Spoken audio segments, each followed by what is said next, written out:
अपने है लहरे। कभी सोचा है जब कोई बड़ी जानी मानी कंपनी अचानक पैसों की तंगी में आ जाती है, बंद होने की कगार पर, तो क्या होता है? हाँ, इसका असर बहुत गहरा होता है। सिर्फ मालिकों पर नहीं, हजारों कर्मचारियों की नौकरियां चली जाती हैं, बैंकों का पैसा, लेनदारों का पैसा, मतलब पूरी अर्थव्यवस्था हिल जाती है। बिल्कुल, एक बड़ा झटका लगता है। तो इसी उलझी हुई गंभीर समस्या से निपटने के लिए भारत सरकार ने कई साल पहले एक खास संस्था बनाई थी। जी, BIFR। हाँ, BIFR यानी औद्योगिक और वित्तीय पुनर्निर्माण board. Board for industrial and financial reconstruction. आज हम इसी BIFR की पूरी कहानी को समझने की कोशिश करेंगे।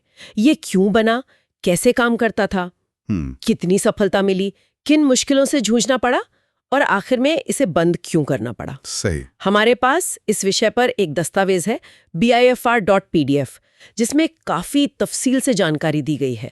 और दिलचस्प बात यह कि इसकी नींव 1981 की तिवारी समिति की सिफारिशों पर रखी गई थी। हाँ, तिवारी समिति की रिपोर्ट काफी अहम थी इस मामले में। तो चलिए इस पूरे मामले को परत दर परत समझते हैं, देखते हैं कि BIFR का सफर कैसा रहा और भारतीय अर्थव्यवस्था में इसकी क्या जगह बनी। तो सबसे पहले ये BIFR आखिर अस्तित्व में आया कब और किन हालात में, इसकी जरूरत क्यों महसूस हुई उस वक्त? देखिए, BIFR की जो औपचारिक स्थापना है वो जनवरी 1987 में हुई और इसने पूरी तरह से काम करना शुरू किया 15 मई 1987 से। अच्छा, 87 में। हाँ, इसे खास कानून के तहत बनाया गया था, बीमार औद्योगिक कंपनी विशेष प्रावधान अधिनियम 1985, सिका कहते हैं इसे शॉर्ट में। सिका, ओके। और ये वित्त मंत्रालय के अधीन काम करता था। इसे राजीव गांधी सरकार के समय स्थापित किया गया था। और वजह थी भारत में उस समय बढ़ती हुई औद्योगिक रुग्णता, मतलब बीमार उद्योगों की समस्या। ये प्रॉब्लम काफी पुरानी थी, आजादी से पहले से चली आ रही थी, पर उस वक्त काफी बढ़ गई थी। कई बड़ी कंपनियां लगातार घाटे में जा रही थी। अच्छा, तो ये औद्योगिक रुग्णता या बीमार कंपनी, इसका मतलब क्या था उस कानून के हिसाब से? कैसे तय होता था कि कौन बीमार है? सिका के मुताबिक एक बीमार औद्योगिक कंपनी वो मानी जाती थी जिसके पिछले कुछ सालों के जमा हुए घाटे, मतलब अक्यूमुलेटेड लॉसेस, उसकी कुल संपत्ति यानी नेटवर्थ के बराबर या उससे ज्यादा हो गए हों। ओह। आसान शब्दों में कहें तो कंपनी पर देनदारी इतनी बढ़ गई थी कि उसकी अपनी संपत्ति उसे चुकाने के लिए काफी नहीं थी और वो अपनी रोजमर्रा की जो वित्तीय जिम्मेदारियां हैं उन्हें भी पूरा नहीं कर पा रही थी। समझ गई। तो फिर BIFR को बनाने का मुख्य मकसद क्या था? क्या लक्ष्य रखे गए थे इसके लिए? देखिए, इसके कई मकसद थे और काफी महत्वाकांक्षी भी थे। पहला तो ऐसी बीमार कंपनियों की पहचान करना, जैसा सिका कानून में बताया गया था। ठीक है। दूसरा, ये पता लगाना कि क्या कंपनी को बचाया जा सकता है, मतलब वायबल है या नहीं। अगर हाँ, तो उसके लिए एक पुनर्वास योजना, एक रिवाइवल प्लान बनाना और उसे लागू करवाना। और अगर नहीं बचाया जा सकता तो तीसरा मकसद था, अगर लगता कि कंपनी को बचाना मुमकिन नहीं है, वो अनवायबल है, तो उसे व्यवस्थित तरीके से बंद करने की सिफारिश करना। और चौथा, बहुत जरूरी, इस पूरी प्रक्रिया में कंपनी से जुड़े सभी लोगों के हितों का ध्यान रखना, खासकर कर्मचारी, बैंक और दूसरे लेनदार। हाँ, उनके लिए तो ये जीवन मरण का सवाल होता है। बिल्कुल। बड़े पैमाने पर देखें तो इसका लक्ष्य था उद्योगों को बचाकर नौकरियां सुरक्षित करना, परिसंपत्तियों का सही इस्तेमाल सुनिश्चित करना और देश की अर्थव्यवस्था में योगदान देना। तो एक तरह से दोहरी भूमिका थी। हाँ, बिल्कुल। BIFR को एक तरह से दो धारी तलवार सौंपी गई थी। इसे बीमार कंपनियों का डॉक्टर भी बनना था, जो उन्हें ठीक कर सके, और जरूरत पड़ने पर उनका व्यवस्थित अंत भी तय करना था। और ये संतुलन साधना ही शायद इसकी सबसे बड़ी चुनौती भी थी। ये तो वाकई मुश्किल काम लगता है। तो ये सब होता कैसे था? मतलब BIFR की बनावट कैसी थी, कौन लोग थे इसमें, और फैसले कैसे लिए जाते थे, स्ट्रक्चर क्या था? इसका हेडक्वार्टर नई दिल्ली में था। इसमें एक अध्यक्ष होते थे और उनकी योग्यता काफी ऊंची रखी गई थी। या तो वो उच्च न्यायालय के न्यायाधीश रह चुके हों या फिर वित्त, कानून, उद्योग जैसे क्षेत्रों में कम से कम 15 साल का अनुभव रखते हों। काफी अनुभवी लोग। जी। उनके साथ 2 से 14 तक सदस्य हो सकते थे, जिनकी योग्यता भी अध्यक्ष के बराबर ही थी। इनकी मदद के लिए एक पूरा सचिवालय यानी सेक्रेटेरिएट था। ओके। और एक खास बात थी, एक विशेषज्ञ पैनल। इसमें कौन थे? वित्त मंत्रालय, कानून मंत्रालय, उद्योग मंत्रालय, RBI, सेबी, बड़े सरकारी बैंक और वित्तीय संस्थानों के प्रतिनिधि, ताकि हर पहलू पर विशेषज्ञ सलाह मिल सके। ये तो काफी व्यापक प्रतिनिधित्व लगता है। हाँ, कोशिश यही थी कि सभी जरूरी विशेषज्ञता एक जगह हो। और अगर कोई बाइफर के फैसले से सहमत ना हो तो अपील का कोई सिस्टम था? हाँ बिल्कुल, BIFR के फैसलों के खिलाफ अपील सुनने के लिए एक अलग संस्था बनाई गई थी, अपीलीय प्राधिकरण, यानी AIFR, Appellate Authority for Industrial and Financial Reconstruction। ये अप्रैल 1987 में ही बन गई थी। ठीक है, अब मान लीजिए किसी कंपनी का मामला BIFR के पास पहुंचता है, उसके बाद क्या होता था? कैसे तय होता था कि कंपनी बचेगी या बंद होगी? पूरी प्रक्रिया क्या थी? प्रक्रिया काफी विस्तृत थी और स्टेप बाय स्टेप होती थी। सबसे पहले मामला BIFR तक पहुंचता कैसे था? इसे संदर्भ या रेफरेंस कहते थे। सिका कानून की धारा 15 कहती थी कि अगर किसी औद्योगिक कंपनी का घाटा उसकी नेटवर्थ से ज्यादा हो जाए तो कंपनी के बोर्ड ऑफ डायरेक्टर्स की यह जिम्मेदारी थी कि वो खुद BIFR को इसकी जानकारी दें। अच्छा, कंपनी को खुद बताना होता था? हाँ, ये अनिवार्य था। साथ ही बैंक, वित्तीय संस्थान या सरकार भी किसी कंपनी का मामला BIFR को भेज सकते थे। यानी कर्जदाता भी कह सकते थे कि भाई ये कंपनी डूब रही है, इसे देखो। बिल्कुल। इसके बाद BIFR जांच यानी इंक्वायरी करता था। वो ये देखता था कि क्या कंपनी वाकई सिका कानून के तहत बीमार है या नहीं। इस जांच में मदद के लिए BIFR अक्सर एक ऑपरेटिंग एजेंसी यानी OA नियुक्त करता था। ऑपरेटिंग एजेंसी, ये क्या होती थी? कौन होते थे इसमें? ये आमतौर पर कोई बड़ा बैंक या वित्तीय संस्थान होता था, जैसे IDBI या ICICI। इनका काम था कंपनी की पूरी वित्तीय हालत का गहराई से अध्ययन करना और ये पता लगाना कि क्या कंपनी के बचने की, रिवाइव होने की कोई गुंजाइश है। ये एजेंसी एक डिटेल रिपोर्ट बना के BIFR को देती थी? अच्छा, तो ये ऑपरेटिंग एजेंसी एक तरह से BIFR की आंख और कान का काम करती थी, जमीनी हकीकत पता लगाने के लिए। हाँ, काफी हद तक कह सकते हैं। रिपोर्ट के आधार पर अगर BIFR को लगता कि कंपनी बीमार है लेकिन उसे बचाया जा सकता है, तो वो ऑपरेटिंग एजेंसी के साथ मिलकर एक मसौदा पुनर्वास योजना यानी ड्राफ्ट रिहैबिलिटेशन स्कीम DRS तैयार करता। इस योजना में क्या क्या होता था? मतलब किस तरह के उपाय होते थे? इसमें कई तरह की चीजें शामिल हो सकती थीं, जैसे कर्ज की शर्तों में बदलाव करना, जिसे लोन रीस्ट्रक्चरिंग कहते हैं। हाँ। घाटे वाले हिस्सों को बंद करना, मैनेजमेंट बदलना, जरूरत पड़े तो किसी सेहतमंद कंपनी के साथ विलय यानी मर्जर करवाना। हाँ। या फिर सरकार या बैंकों से नई वित्तीय मदद दिलवाना। हाँ, काफी सारे विकल्प थे। जी। इस मसौदा योजना को फिर सभी संबंधित पक्षों के पास भेजा जाता था, जैसे बैंक, लेनदार, शेयरधारक, कर्मचारी यूनियन, ताकि उनकी राय ली जा सके। सबकी सहमति बनाने की कोशिश। हाँ, योजना में ये साफ लिखा होता था कि कंपनी को ठीक करने में कितना खर्चा आएगा, ये पैसा कितने समय में चुकाया जाएगा। आमतौर पर ये अवधि 7 साल से ज्यादा नहीं होती थी। 7 साल, ठीक है। और एक जरूरी चीज का जिक्र होता था, ऋण सेवा कवरेज अनुपात। हाँ। यानी डेट सर्विस कवरेज रेशियो। हाँ। DSCR। DSCR? ये क्या चीज है? DSCR का मतलब है कि कंपनी जो पैसा कमा रही है वो उसके कर्ज की किश्त और ब्याज चुकाने के लिए जरूरी रकम से कितना ज्यादा है। मतलब कंपनी के पास कर्ज चुकाने के बाद भी कुछ पैसा बच रहा है या नहीं। अच्छा। आमतौर पर यह अनुपात 1.33 या उससे ज्यादा रखा जाता था, ताकि बैंक या कर्जदाता को यह भरोसा रहे कि कंपनी अपना कर्ज चुका पाएगी। समझ गए। तो सबकी राय लेकर योजना को अंतिम रूप दिया जाता होगा। हाँ, और एक बार योजना मंजूर हो गई तो BIFR उसके लागू होने और निगरानी का काम करता था। वो देखता था कि सब कुछ तय समय पर हो रहा है या नहीं। और इसके आदेश कितने मजबूत थे? BIFR के आदेश सभी पक्षों पर कानूनी रूप से बाध्यकारी होते थे, बाइंडिंग थे। उनके खिलाफ सिर्फ AIFR में अपील हो सकती थी, किसी और कोर्ट में नहीं। ये एक खास बात थी। और अगर लगता कि कंपनी को बचाना नामुमकिन है, रिवाइवल प्लान नहीं बन पा रहा, तो BIFR उस कंपनी को बंद करने यानी वाइंडिंग अप की सिफारिश करता था और मामला फिर परिसमापन मतलब लिक्विडेशन के लिए संबंधित हाई कोर्ट को भेज दिया जाता था। तो ये जो पूरी संरचित प्रक्रिया थी, इसका मकसद यही था कि बीमार कंपनियों के मामलों का जल्दी और व्यवस्थित तरीके से निपटारा हो सके। सुनने में तो लगता है कि BIFR के पास काफी ताकत थी, बहुत सारे अधिकार थे। हाँ, सिका कानून ने इसे काफी शक्तियां दी थी।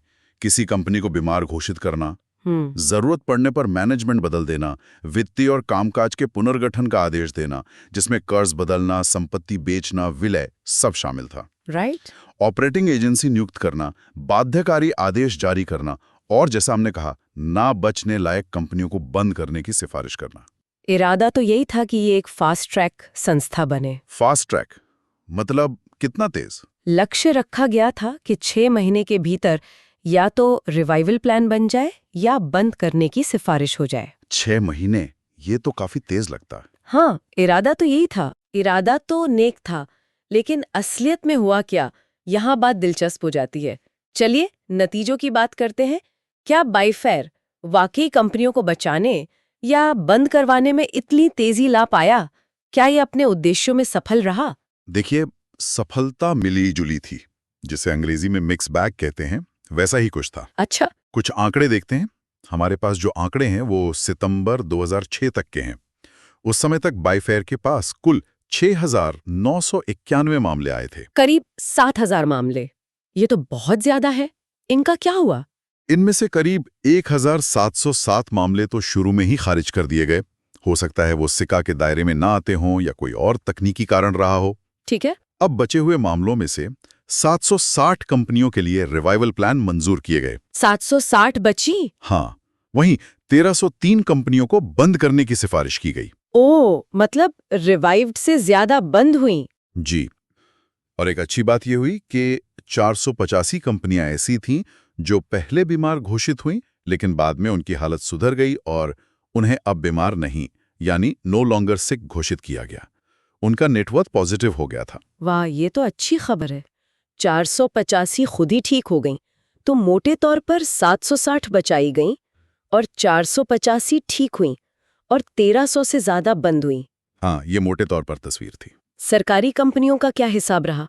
उनके भी मामले आते थे? हाँ, सरकारी यानी पब्लिक सेक्टर कंपनियों PSUs के भी करीब 296 मामले दर्ज हुए थे। इनमें से केंद्र सरकार की 28 और राज्यों की 26 PSUs के लिए रिवाइवल प्लान बने, जबकि केंद्र की 29 और राज्यों की 40 PSUs को बंद करने की सिफारिश हुई। तो वहां भी मिला जुलाई हिसाब रहा। बिल्कुल। क्या कोई बड़ी सफलता की कहानी याद है जिसका जिक्र अक्सर होता हो? कोई फेमस केस? हाँ, कुछ हैं। जैसे 1980s के दशक में भारत हेवी इलेक्ट्रिकल्स लिमिटेड यानी BHEL का मामला। वो उस समय मुश्किल में थी और BIFR की मदद से उभर पाई थी। अच्छा, BHEL भी? जी। इसके अलावा अरविंद मिल्स का नाम आता है, स्कूटर्स इंडिया का नाम लिया जाता है। तो ये कहना गलत नहीं होगा कि BFIR ने कुछ कंपनियों को जीवन दान देकर नौकरियां बचाने और आर्थिक स्थिरता में भूमिका निभाई। जहां सही समय पर सही मदद मिली, वहां नतीजे दिखे भी। लेकिन जैसा आपने शुरू में इशारा किया था, चुनौतियां भी थीं। सब कुछ इतना आसान नहीं था। तो वो कौन सी बड़ी मुश्किलें थीं जिन्होंने BFIR के काम को मुश्किल बनाया और शायद इसकी सफलता को सीमित कर दिया? बिल्कुल सही कहा आपने। BFIR का रास्ता आसान नहीं था। कई गंभीर चुनौतियां थीं। जैसे कि? सबसे बड़ी दिक्कत थी संसाधनों की कमी। मतलब स्टाफ कम था, पैसा कम था, हर तरह की तकनीकी विशेषज्ञता भी शायद उतनी नहीं थी जितनी चाहिए थी। तो काम धीरे होता था? नतीजा यही हुआ कि मामले जमा होते गए, बैकलॉग बढ़ता गया और फैसले लेने में देरी हुई। वो जो 6 महीने का लक्ष्य था ना, हाँ, वो तो अक्सर दूर की कौड़ी साबित हुआ। कई कई साल लग जाते थे मामलों में। ओह, ये तो बड़ी समस्या थी। बिल्कुल। दूसरी बात, मामलों की जटिलता। कई कंपनियों के वित्तीय और कामकाज के मसले इतने उलझे हुए थे, इतने पेचीदा थे कि उनके लिए कारगर रिवाइवल प्लान बनाना ही अपने आप में एक पहाड़ जैसा काम था। तीसरी चुनौती थी हितधारकों का टकराव। अब देखिए, कंपनी के मालिक या प्रमोटर, कर्मचारी, बैंक, सप्लायर, सबके हित अलग अलग होते थे। हाँ, जाहिर है। रिवाइवल प्लान में किसी न किसी को कुछ त्याग करना पड़ता था, चाहे वो बैंक हो जिन्हें कर्ज माफ करना पड़े या कर्मचारी जिन्हें शायद कुछ सुविधाओं में कटौती माननी पड़े। इसका अक्सर विरोध होता था और प्लान लागू करना मुश्किल हो जाता था। यानी अंदरूनी खींचतान भी बहुत थी, फैसले लेना मुश्किल होता होगा। बहुत ज्यादा। फिर BIFR के पास सीमित प्रवर्तन शक्ति थी। उसके आदेश कानूनी तौर पे बाध्यकारी तो थे, लेकिन अगर कोई उन्हें ना माने तो BIFR खुद कोई सजा या जुर्माना नहीं लगा सकता था। अच्छा, तो फिर? उसे फिर अदालतों का सहारा लेना पड़ता था, कंडेम्प्ट प्रोसीडिंग्स करनी पड़ती थी, जिससे और देरी होती थी। मतलब आदेश दे सकते थे पर मनवाने की ताकत थोड़ी कम थी। हाँ, कुछ ऐसा ही समझिए। इसके अलावा जैसा मैंने कहा, प्रक्रियाएं लंबी खिंचती थीं। धीमी रफ्तार के लिए बाइफर की काफी आलोचना हुई। और एक कड़वी सच्चाई ये भी थी कि सफलता दर कम रही। मतलब रिवाइवल प्लान जितने बने, उससे कहीं ज्यादा कंपनियों को बंद करने की सिफारिश करनी पड़ी और कई बार प्लान बनने के बाद भी कंपनियां रिवाइव नहीं हो पाती थीं। तो नतीजे उम्मीद के मुताबिक नहीं रहे। हाँ, उम्मीदें शायद ज्यादा थीं और हकीकत मुश्किल। और कोई कानूनी या बाहरी कारक भी थे जिन्होंने बीआईएफआर के काम पर असर डाला? हाँ, एक बड़ा बदलाव आया 2002 में सारफेसी कानून आने से। Securitisation and reconstruction of financial assets and enforcement of security interest act. SARFAESI act. हाँ, सुना है। इस कानून ने बैंकों को ये अधिकार दे दिया कि अगर कोई कंपनी लोन नहीं चुका पा रही तो वे सीधे उसकी गिरवी रखी संपत्ति पर कब्जा करके अपना पैसा वसूल सकते हैं।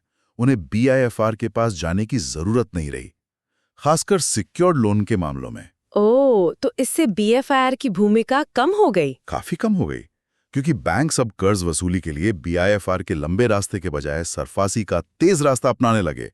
और बाद में जब बीआईएफआर को खत्म करके एनसीएलटी लाने की बात हुई तो जो मौजूदा मामले थे उनके ट्रांसफर में भी कुछ कानूनी अड़चनें आईं। तो इन सब वजहों से ही आखिरकार बीएफआर को बंद करने का फैसला हुआ? हाँ, इन्हीं सब कारणों के चलते लंबी प्रक्रियाएं, कम सफलता दर, सरफासी जैसे कानूनों से बदलता माहौल और एक ज्यादा असरदार समयबद्ध व्यवस्था की जरूरत, आखिरकार 1 दिसंबर 2016 को नरेंद्र मोदी सरकार ने बीआईएफआर को भंग कर दिया। 2016 में? जी, ये काम एक पुराने कानून के तहत किया गया, बीमार औद्योगिक कंपनी विशेष प्रावधान निरसन अधिनियम 2003। ये कानून बना तो 2003 में था, पर लागू 2016 में हुआ। असल में ये कदम नए दिवाला और शोधन अक्षमता संहिता यानी insolvency and bankruptcy code IBC 2016 को पूरी तरह लागू करने का हिस्सा था। आईबीसी, हाँ, ये तो आजकल काफी चर्चा में रहता है। बिल्कुल।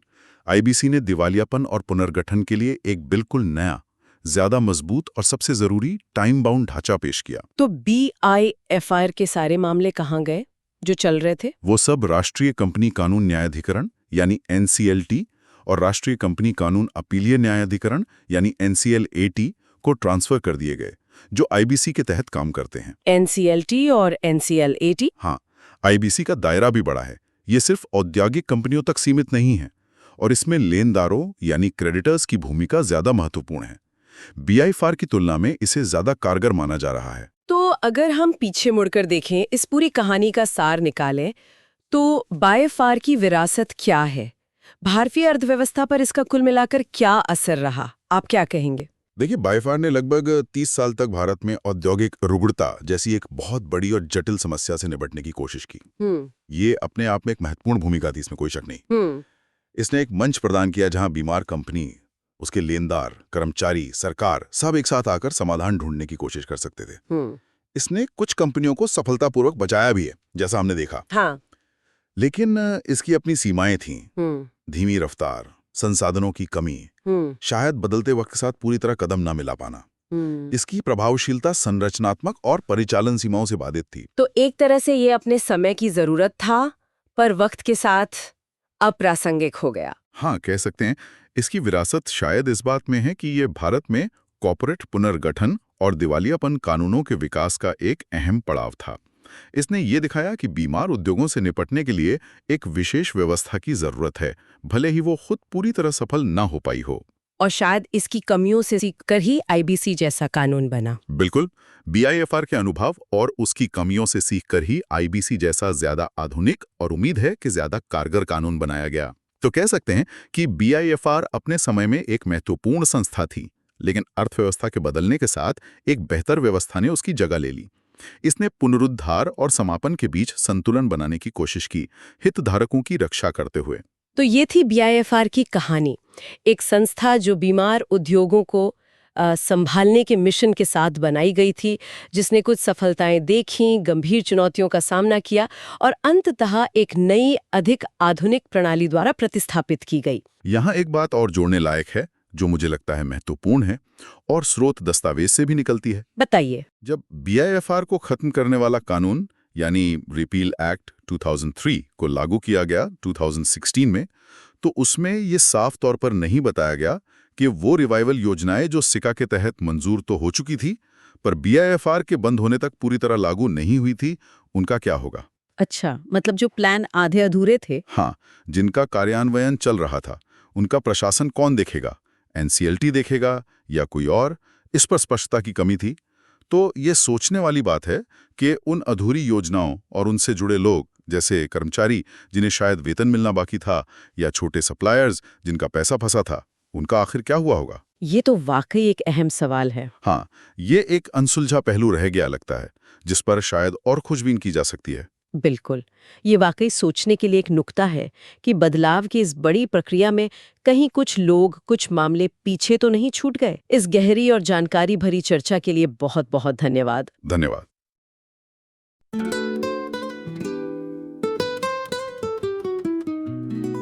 सपने हैं